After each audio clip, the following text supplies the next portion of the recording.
So we're starting today's episode with a quote from my beloved family member, Mel. It says, "The rules you are used to living with don't apply anymore." That statement is directed to people more with my skin tone.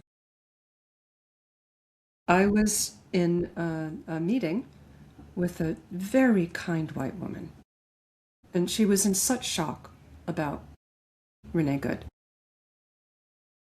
And she's regularly going to protests and whatnot. She said, "I don't feel safe going to protests anymore, but I still have to go." And like, bless that. And she's like, "My whole world is changing now that I don't feel safe anymore because it can happen to me." And I'm like, it can happen to you too. Because it's always been happening. To Indigenous peoples, Black and brown peoples. It's always been happening.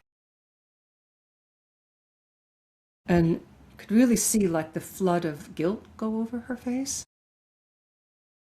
And she was feeling the guilt because she had an aha, oh fuck moment that's true. And she had the strength to sit with the guilt and just be with it for a little bit. And I'm like, you're feeling that because you're letting yourself know the truth of that. And you weren't wrong for not seeing it before. It's just an invitation for you to see it now. And once you see it, you can't unsee it anymore. You'll never unsee it the rest of your life because you are too good a person to unsee it. And bless you for being such a good person. And that's the way that we hold it, with compassion. Not, well, good fucking morning, you white bitch. Like, no, we don't do that. Even when the voice is inside. And sometimes, by the way, those voices come from white women I know where I'm like, try a little compassion for your fellow sister, like, so, yeah. Brings a different definition to inside voice, doesn't it?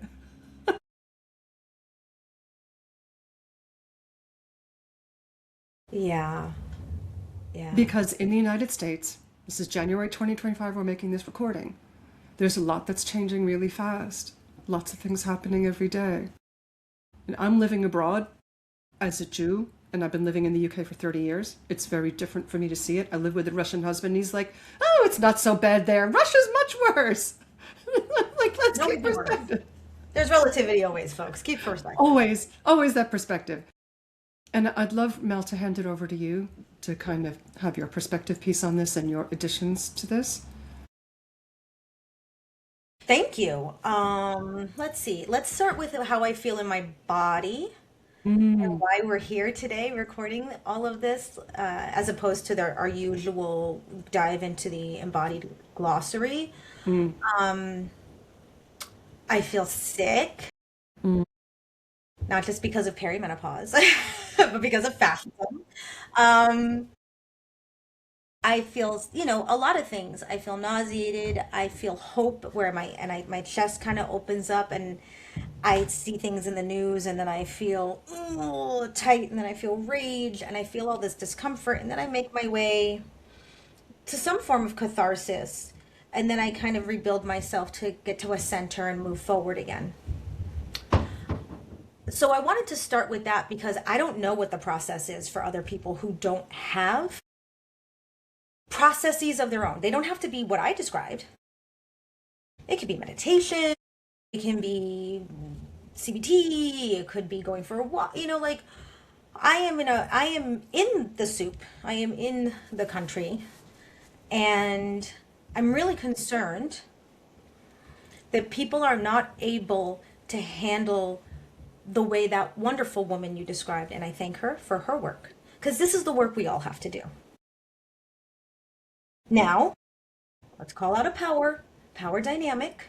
There are some groups at the top, and they may not be as equipped for swimming through the soup as Black and brown people have.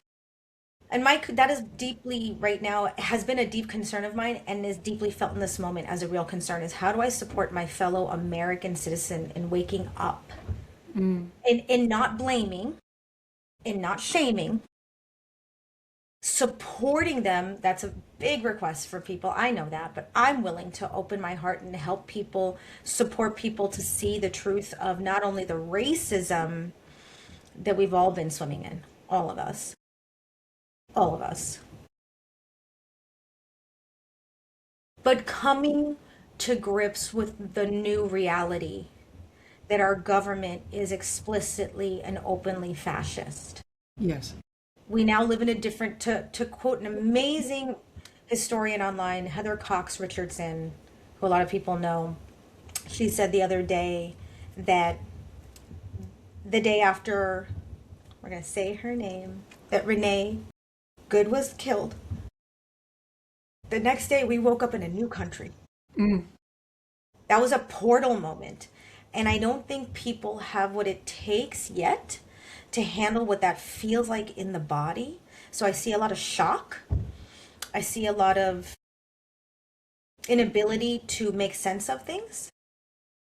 And that, I love that story you told, because it demonstrates that it can be that simple. It can just be a connected moment of sharing with somebody and letting them speak their truth and gently pointing out other people have been going through this. You don't, it's not helpful to center yourself, no matter who you are these days. It's not helpful to center yourself in the experience. Share the burden. Does that make sense, that language, like sharing the burden? I just want you to unpack, please, what center yourself means for people. Because I think that's really... I'm afraid. I can't go out. I'm being attacked. They're lying about me. I have been aware, as a Latina, since this propaganda started about immigration, that this was about picking a vulnerable group of people to malign and then allow that inhumanity and cruelty that we've been watching with the detainments and deportations to be normalized, so that then we can spread it to other groups, including majority groups. Because this was never an agenda about cleaning up criminals or cleaning up the border. It wasn't even an agenda about just hating Latinos. That was a convenient bonus for the psychotic racists. This was always about normalizing the level of cruelty and authority with militarization that is now being foisted upon everyone. Right. Everyone is now Black. Everyone is Latino. And now everyone is white. There is no distinction anymore. If you speak your shit out loud, if you have a different opinion, if you dare to stand up, you are no longer safe in the way that we haven't always been safe. And I think, like, speaking to different demographics, if you are a Black and brown and Indigenous person speaking out, the level of unsafety you have has ratcheted up. Yes. Yes. And if you have been a white person feeling safe, like being able to call police with no qualms, that's come up a bit. Yes. But it's like the rising tide of fascism has had all boats have risen. Yep. Everyone's level of threat alert, their inner animal, whether you're conscious of it or unconscious, is Right. starting to scan the horizon constantly. Right. What is coming for me? And Right. so the decentering is not only useful because it helps us initiate empathy practice, which is a skill that we can all get better with, including me and anybody else.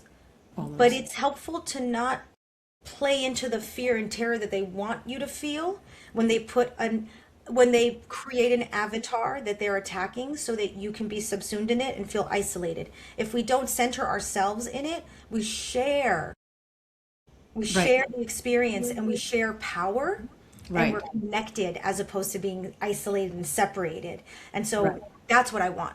Do you approve of that decentering language? I need to approve. I'm not going to be the white person saying, yes, brown person, I approve of you. Not as a white person, but as, like, am I making cogent sense? Because I have to say, it is difficult to communicate this with the level of activation I'm feeling these days that goes up and down also. Because part of the issue of what you're raising, I think is really critically insightful and important for us to record here, is that if you are centering yourself, you are isolating yourself. Mm-hmm. And when you are not centering yourself, you're connecting to other members of community and community members that you might not have had before for empowerment, but also for co-regulation. Yeah, soothing. Right? Because if you're isolated and shaking on your own, You don't have community to help you breathe.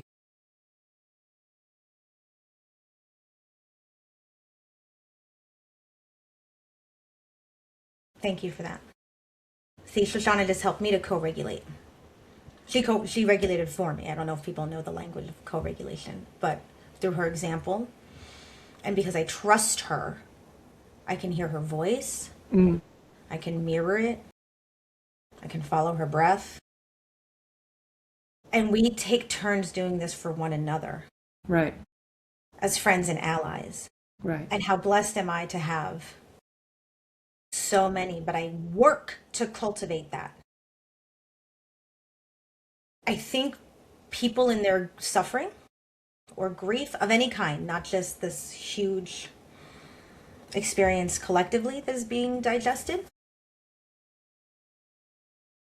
I often say to my students in other spaces, do not give in to the illusion of believing in the uniqueness of your own suffering. Thank you. Because it'll fuck your ass up. Right?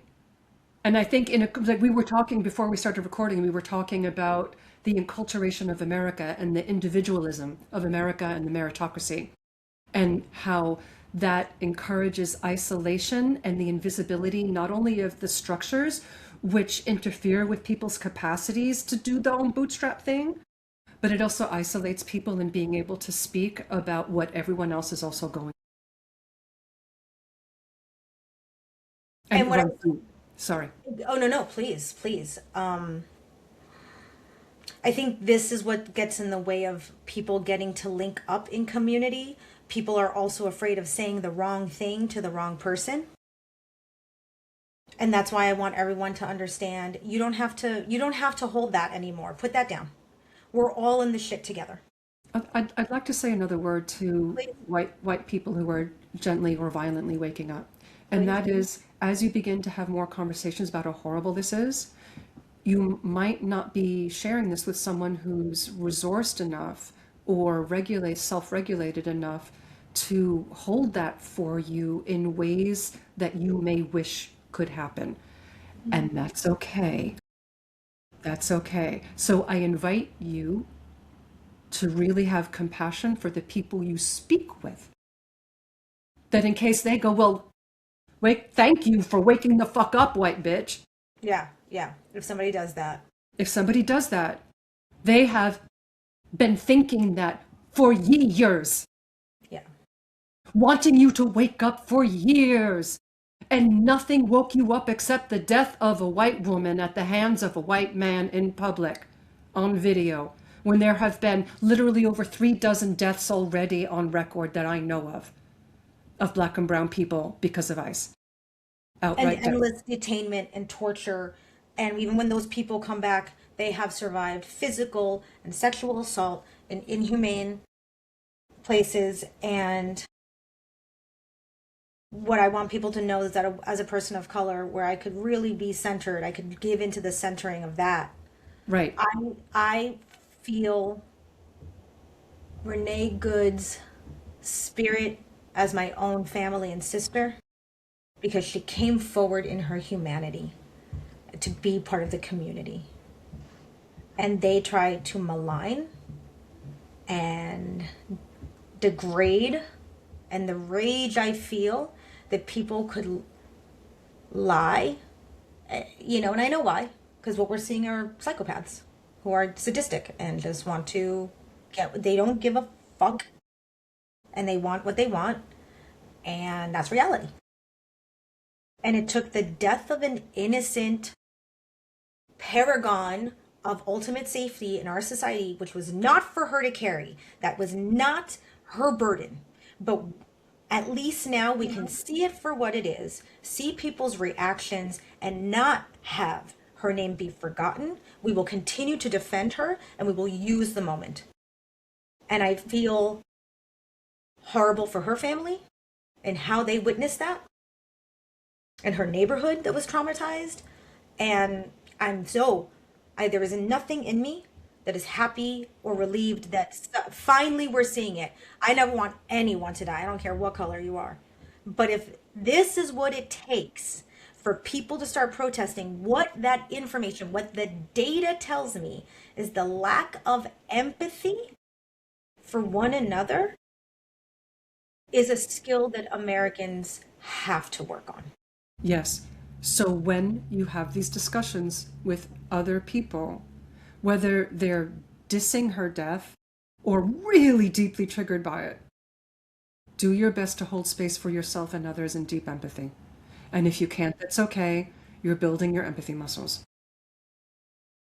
Shoshana, that feels really hard, especially if that's maybe new, or I can hear people I work with saying, I can't even talk to my family because everybody's got this in their families too. Everybody's dealing with it in some family or close tribe or marriage or friendships. And it's unfortunate that it's creating more division. This is the thing we've always been afraid of and pointing out, like, don't let it tear everybody apart. And we understand that there are safety issues to take into measure at times. But can you please explain what that looks like? Like if I were to say to you so that the audience has a concrete step-by-step example of like, you're telling me you have realization and I'm a rageful person of color. I'm entitled to my rage and it didn't come out of a vacuum and all that. And I'm like, what the fuck, Shosha? Oh, finally you fucking get it. How nice you've been going up from your convenient life. You know, like whatever the fuck. I don't really feel that way. I just want people to know, but I can pull that voice in from this source. And you're a person confronted with that as a white woman. How do you hold that? As you were saying it, I already second positioned and I started doing my method acting with it and I'm starting to tear up. And it's like, I really hear how painful this is for you and I'm so sorry it's taken me so long to wake the fuck up. I will never ever fucking go to sleep again. Ever. Ever. Because you count. In ways I didn't know I was discounting you. I am so sorry. I'm so sorry.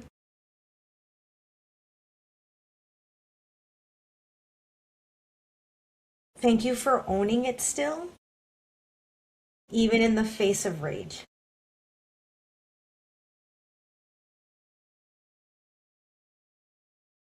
So, folks, see? It's doable. It's not easy. It's not fun. Okay, let's expand that. Your mascara's at risk if you wear mascara. By the way, this is what I want people to understand is what we're playing out so that people have an understanding of a demonstration. This level of, I've never spoken to Shoshana that way, and she has I've never spoken to me that way.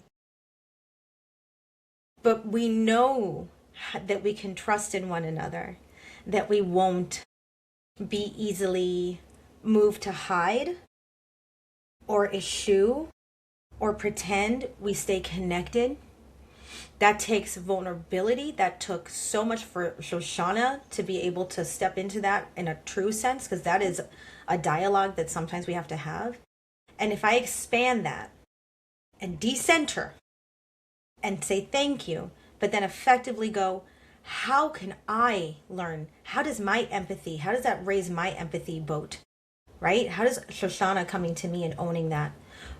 Then I can stand up and never turn away from the horrors of what it means to be a sexually trafficked victim.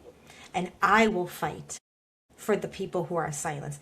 I will continue to stand up because those people don't have voices.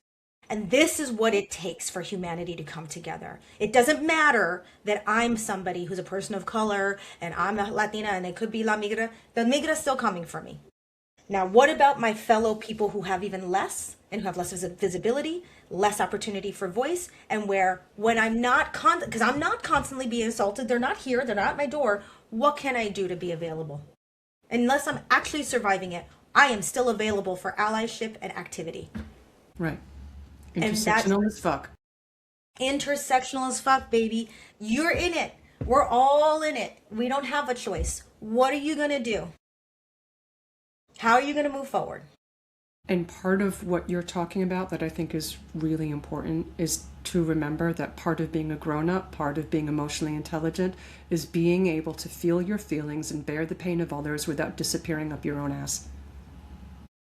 Honey, can you please write that on a fucking tote bag, a t-shirt? Adulting equals.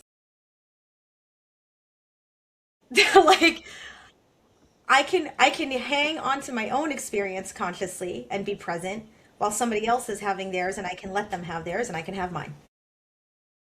Because if you get swept up in your own feelings, you've disconnected from the other person. And therefore you can't have empathy. If you want to have empathy for others, you have to be able to sit with your own feelings and bear the intensity of your own rawness. Yes. Yes, yes, yes. I love this. Do you know why I love this? Why, baby? Because this is something we can put into action. And Yay! that suits me like something you can put into action. What you said is something I think you and I and many people in a somatic group or a therapy group take for granted. Your feelings. Your feelings, folks, are emotions, and you're feeling the physiological underpinnings of those thoughts and emotions that arise. And sometimes they're uncomfortable, and sometimes it's actually easy to ignore that, so you don't have to feel it consciously. We are asking you to step into any kind of training, including this channel, our podcast, anybody else that you feel is legitimate and safe, to start helping you deal. That includes the body, please. That includes the body. It includes the body. Anything that, because when Shoshana very accurately points out, you cannot just be overwhelmed by your own feelings about it. That takes training to a degree. Oh, I'm getting upset. I'm feeling my heart race. My stomach is getting squeegee. Maybe I feel tight in my body. Maybe I can't think as clearly. And when you recognize that those are biological signals that you have influence over, you're no longer at the behest of your feelings. Yes, you are bigger than your feelings. That's what I tell all my clients. You're bigger than your feelings, even when you think that you are being flooded by them. You're having an experience of being flooded. That's a lack of capacity and choice issue. Yes. Yes. Ooh, okay. I think do you feel like we have given the people enough? One more thing to say. I can feel it. I want to loop it back to the beginning. We started off with your quote from before we started recording. The rules we are used to living with don't apply anymore. And there is grief and shock and horror to recognize that we might well have more in common with January 2025 Iran than we do with the thought we had of a democratic country. More in common with Iran than the UK. That is harsh, and baby, it's real. And I'm so sorry. It's where we are. And we can do this. We can do this. We can do it. We can. Well, I'll tell you what, for anybody who's watching and listening, I'm not going to not fucking do it. I don't have a choice. So what am I? Yes, you do. No, you do have a choice, but your integrity says this is a no-brainer choice. Yes, yeah. That's a good catch. Because it's true, because once I get triggered in a certain way, fight mode comes up, and you don't even, which is great. Like, that comes from specific spaces and histories in my life. But for people where maybe they're afraid of a fight or they're afraid of just feeling what's going on inside, this is going to keep happening. And that's why we're here. Because we don't want you to walk through it alone or feel like you're alone. We want you to see functional people who can handle speaking it out loud. Naming it is so helpful. And time with community to be collectively non-functional and co-regulate and have a rising tide float your boats of empathy and your capacity for connection and empathy. Float the boats. Float the boats. Come on. Float the boats, baby. Float the boats. That's how we do, because that's how Shoshana and I always go out. We go, okay, now how am I going to move forward? I'm going to move forward with some disco. I'm going to move forward with some Lady Gaga. You know, we all have to find our tools, folks. You gotta movement. Yeah, I'm going to work out after we do our shit, because I'll cleanse. Right? Even if what you start doing is go to dance classes. folks, put on YouTube. There are plenty of free dance videos. I will link one of my favorites that I've been using. Beautiful. Oh my God. I just want to say that I'm so grateful for the people who have dedicated their lives to creating free dance content. And I think you're going to love it. I hope people accept this invitation seriously from a witch to invoke your own magic and joy, even when you don't feel like you can, even if you're crying while you dance, even if you have to pause and do what I do and then pull it together and come back into yourself and find what you need. I think you're going to love it. It is popular. It is a K-pop demon soundtrack song taught by one of the most wonderful dance teachers.